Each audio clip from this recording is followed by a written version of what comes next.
I turned 65 in a room that still smelled like motor oil. My name is Margaret Turner, and tonight my children came to celebrate my birthday in what my son believes is my apartment. The folding table rocks on the concrete when I set down the cake. Frosting sags a little in the heat from the space heater. Daniel adjusts his cufflinks, all polished steel in success, and lifts his phone to snap a picture. Mom, do you like the place? Is it everything you wanted? His voice is bright, the way people talk when they're sure the answer will be yes. I blow out the candles in one breath because the garage door leaks a draft and the flames tremble. For a second, it's dark, and I can hear the hum of the water heater and the clink of Vanessa's glass against her ring. I've been practicing honesty in my head for weeks, the sentence that would either fix my life or break it.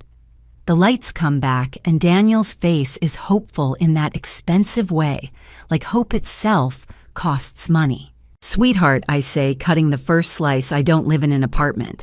I live in the garage. The knife stops against the plate. Vanessa's flute slips from her fingers and shatters champagne, bubbling across the concrete like it's trying to find a nicer floor. She doesn't look surprised. She looks caught. Daniel's smile falters. Mom, what do you mean? This is the carriage house, the converted unit. Look around, I tell him. I point to the exposed pipes over the cot. The rug that came from a church thrift sale too thin to keep my feet from the cold. The extension cord snaking from the single outlet to feed the lamp, the heater. The hot plate I call a kitchen. The tapestry tacked across the roll-up door to stop the wind. Daniel's eyes move slowly like he's just now reading a contract he already signed. Outside, a truck rattles past in the alley and the metal door ticks as it cools. Vanessa pulls a napkin from her clutch and starts dabbing at the spill, dainty, efficient acting like everything is under control, because that's the role she chose. Eat the cake, I tell them, and my voice is steady. Then I'll show you where your mother was supposed to live. Daniel sets down his phone. Show me now, he says. I take my keys from the hook by the water heater. The night air waits on the other side of the tapestry. So does the truth. Daniel follows me out into the crisp night, his polished shoes clicking against the cracked driveway. The main house looms beyond the garage, 2 stories of dark windows and perfect siding. It's the place he believes I've been living in for the past 3 years. Vanessa trails behind us, her heels catching in the loose gravel, her voice light and false. Daniel, it's late. Let's not make a big scene on your mother's birthday. I ignore her. My fingers are stiff on the keys, but I manage to fit the right one into the deadbolt. When the lock turns, I push the door open and step aside so Daniel can enter first. The motion sensor light flickers on, revealing a foyer lined with fresh flowers in crystal vases. The air smells faintly of lemon polish and money. Daniel stops in the middle of the hardwood floor. His gaze sweeps over the gleaming banister, the framed coastal prints, the upholstered chairs that match in a way nothing in the garage ever could. This is immaculate, he says, his voice low, as if raising it might shatter the illusion. I step inside and point toward the kitchen where granite counters catch the light from the pendant lamps. This is where you thought I've been cooking meals, I tell him, but I haven't touched this stove. I haven't slept in these rooms. Vanessa moves quickly to the island, setting her clutch down as if she owns the place. I've kept it ready for Mom's comfort. She prefers her independence out back. She smiles at Daniel, but her shoulders are tense. Daniel opens the stainless fridge, revealing rows of imported cheeses, fresh berries, and bottled mineral water. Who's eating all this? His tone sharpens. I don't answer. I don't need to. Vanessa's silence is louder than anything I could say. Daniel shuts the fridge door hard enough to rattle the glasses inside. He turns to me, his jaw tight. We're going to talk about this, Mom, and we're going to talk about it now. I feel my pulse in my throat. For 3 years, I've been waiting for this moment.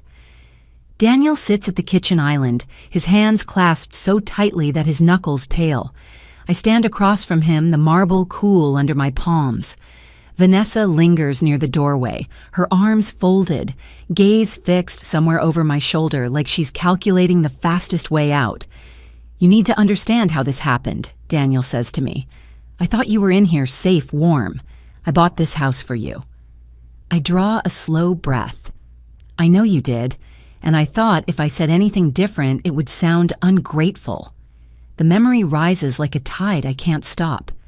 After Harold died, I sold the home where I raised my children, traded hardwood floors for linoleum a yard for a balcony, barely big enough for 2 chairs.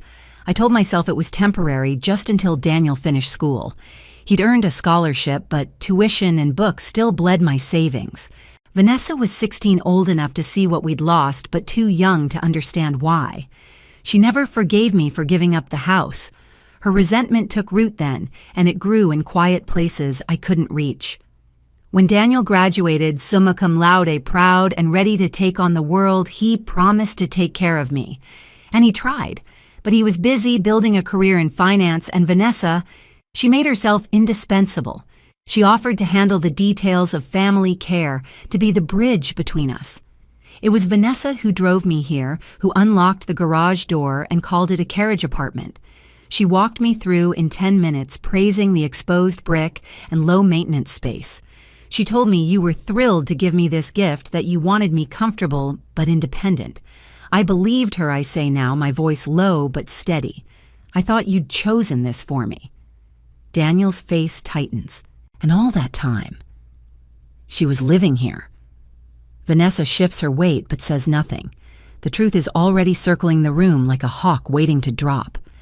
Daniel leans back on the stool, the leather creaking under his weight. "Vanessa, tell me I'm wrong," he says, his voice even, but carrying that edge I remember from when he used to argue a case in his debate team days. Vanessa pushes a manicured strand of hair behind her ear. "I stayed here sometimes. The house shouldn't sit empty, and Mom seemed fine out back. She liked her privacy. I liked my privacy." I repeat, tasting the words. "Is that what you call a concrete floor and a space heater?" Vanessa sighs, the long, theatrical kind she used to give me as a teenager. "Mom, you've always been dramatic." Daniel's head snaps toward her. Dramatic. She's been living in a garage while I paid for this place to be maintained for her. The air thickens. I remember all the conversations filtered through Vanessa when I mentioned my prescriptions costing too much. She'd promised to let Daniel know. When the heater died in mid-January, she told me the family was having a tight financial year. I'd accepted it because I trusted her, because she was my daughter. Daniel stands suddenly crossing to the bay window that overlooks the manicured front yard. "I've been paying utilities here, high ones." "Who's using that?" Vanessa doesn't answer right away. Her silence is a confirmation all its own. I'll tell you who I say, meeting Daniel's gaze when he turns. She has been. Vanessa's eyes flash. Someone had to keep the place up. You wouldn't last a week maintaining a house this size. I almost laugh at that, years of raising 2 kids, holding down 3 jobs, patching roofs and fixing plumbing when Harold was gone, and she says I couldn't last a week. Daniel's jaw sets hard. "We're not done," he says to her. "Then to me, Mom, tomorrow morning, I want us to sit down, just us, and go through everything." Vanessa reaches for her clutch, her tone sugary again. "That's not necessary. We can settle this tonight." But Daniel shakes his head. "No. Tonight I'm just trying to wrap my head around how my own sister pulled this off." The next morning, Daniel shows up at the garage before the sun is fully over the rooftops. He's in jeans and a sweater, the most casual I've seen him in years, but there's nothing relaxed about his face. He steps inside, taking in the cramped cot, the chipped enamel sink, the single extension cord draped across the wall. "Mom," he says quietly. How did I not know I pour coffee from the little drip pot on my hot plate? It's weak, the cheap brand I can afford, but he accepts the mug without comment and sits on the only folding chair. You trusted Vanessa to handle things I say, and she did, just not the way you thought. His gaze sweeps the room again, pausing on the tapestry I tacked over the garage door to keep out the cold. I've been paying for heating electricity. Where was all that going? "The main house," I tell him, "the one you thought I was living in. She told you I preferred being on my own, that the garage was just extra space. Daniel rubs his forehead like the truth is giving him a headache. Why would she do that? Before I can answer, a car door slams outside. We both glance toward the small window. Vanessa's SUV is parked behind a sedan. She appears moments later carrying a bag from a high-end bakery, her coat belted tight against the cold. "Morning," she says brightly, stepping inside without waiting for an invitation. I thought we could have breakfast together and clear up this little misunderstanding.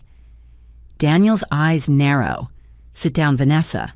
She hesitates, then perches on the edge of my cot, arranging her coat so it doesn't touch the blanket. "Look, I know Mom got emotional last night, but she's fine here. She likes simple living." Daniel gestures around the room. "This isn't simple. This is neglect. While I've been paying for her to live in a house, you've been—" Her voice cuts in sharp. "The house needed work. I didn't want to bother you with every little detail. Show me the house," Daniel says. His tone leaves no room for argument. Vanessa drives, but Daniel insists on riding with me. He says nothing as we follow her SUV down the quiet street past bare trees and tidy lawns. The morning sun catches on the white siding of the main house, making it look like something from a real estate brochure. When we step inside, the air is warm, scented with fresh lilies in a glass vase on the entry table. The hardwood floors shine, the rugs are thick underfoot, and every surface is spotless. This is no house in need of repairs.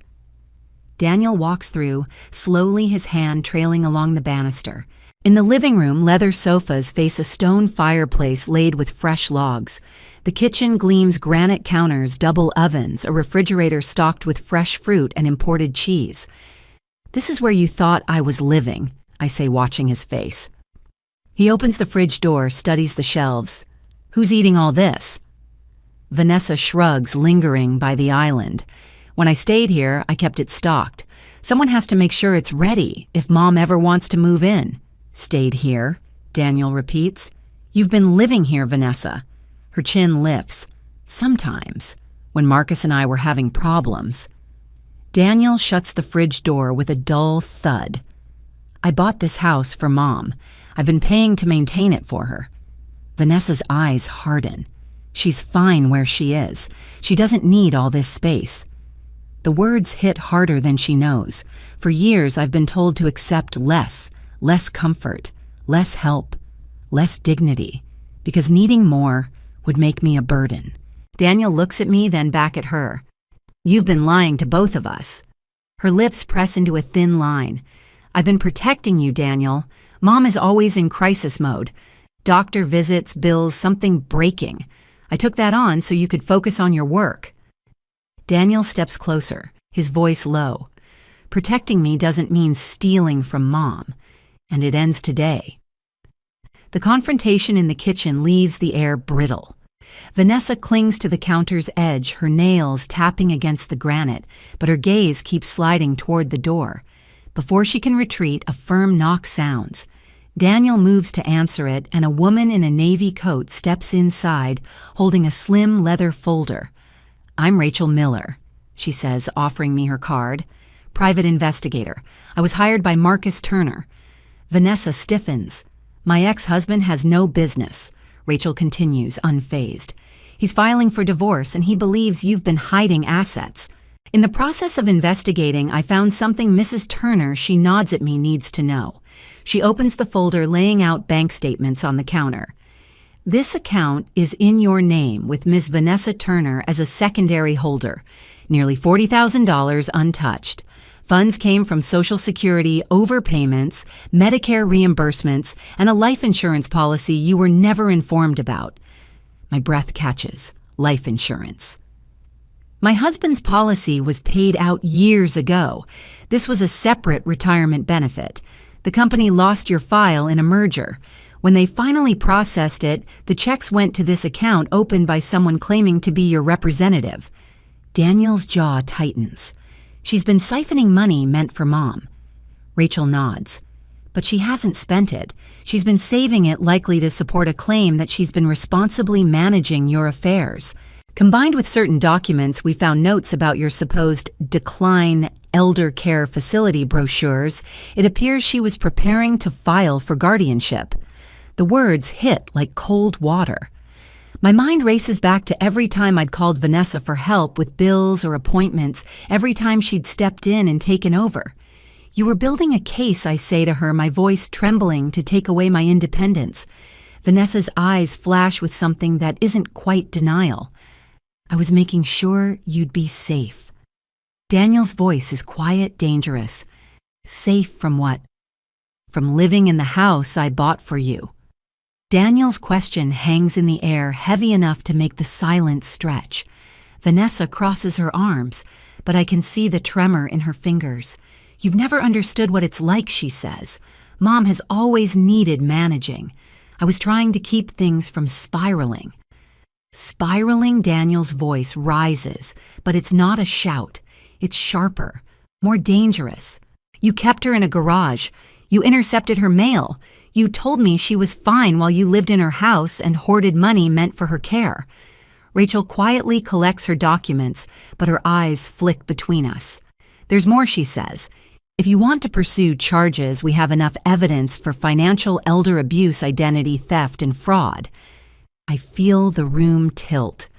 The words sound clinical, but what they mean is that my own daughter has been stealing years of my life. I look at Vanessa, and for a moment, I try to find the child I once braided hair for the teenager I once drove across the state for college tours. She's not there. Daniel steps closer to her. "You've crossed every line. I'm transferring the deed to Mom's name today. And you," he gestures toward the door, "you're leaving." Vanessa laughs, but it's hollow. "You can't just throw me out. I have nowhere to go. You should have thought about that." I tell her, my voice steadier than I feel. "Before you decided I was worth less than the money meant to keep me alive." Her mask slips, and for the first time I see unfiltered anger. "Fine. You want the truth? I liked the power. Controlling who you saw, what you knew, it made me feel important. You were never going to need that house the way I did." Daniel doesn't flinch. "You've just made sure the police will have a much easier time understanding your motives." Vanessa glances between us, her confidence crumbling. "This isn't over," she says, snatching her purse. But when she leaves, the door closes with a finality that feels like an ending. When the door shuts, the quiet feels almost foreign. I sink into one of the leather chairs in the living room, my hands resting in my lap. Daniel sits across from me, elbows on his knees, watching me like he's waiting for my permission to act. "Mom," he says finally, "Rachel's right. We can press charges. But this is your call." The thought twists in my chest. For all her cruelty, Vanessa is still my daughter. I picture her as a little girl running barefoot across our old lawn, calling for me to watch her cartwheel. But then I see the garage, the frost on the inside of the window, the stack of unpaid medical bills I kept in a drawer. "She didn't just take from me," I say slowly. "She took from you too. She turned us into strangers." Daniel nods, and she'll do it again if we let her. Rachel sets a business card on the coffee table. "If you decide to move forward, call me." The DA's office already has a unit for elder abuse cases. This is exactly what they handle.